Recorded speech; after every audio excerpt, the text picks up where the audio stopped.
अमर व्हायचं आहे, मग हा एक गुण स्वतःमध्ये बांधवून घ्या. श्रीकृष्ण आज सांगणार आहेत की कोणत्या माणसाला अमृतत्वाचा किंवा मोक्षाचा अधिकार मिळतो.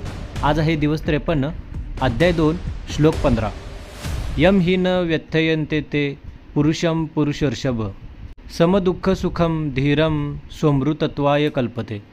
हे पुरुष श्रेष्ठा म्हणजेच अर्जुना, सुख आणि दुःखाला समान समजणाऱ्या ज्या धीर पुरुषाला ही इंद्रियांची विषये व्याकुळ करू शकत नाहीत, तोच मनुष्य अमृतत्वासाठी म्हणजेच मोक्षासाठी प्राप्त ठरतो. मित्रांनो, आपण अनेकदा सुखात हवेत उडतो आणि दुःखात कोसळून पडतो, पण श्रीकृष्ण इथे यशाचं आणि शांततेचं एक मोठं सूत्र सांगत आहेत, ते म्हणजे समत्व.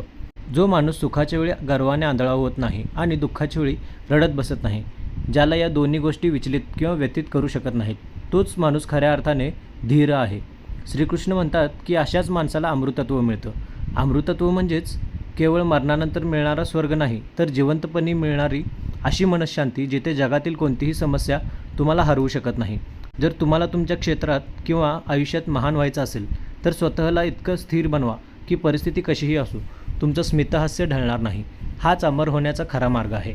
सत्य काय आहे आणि असत्य काय? जे दिसते ते खरं आहे की जे दिसत नाही आहे ते? श्रीकृष्ण उद्याच्या दिवस 54मध्ये सत्य आणि असत्याची व्याख्या स्पष्ट करणार आहेत. अशाच डेली गीताबोधासाठी आत्ताच मराठी गीताला फॉलो करा. जय श्रीकृष्ण.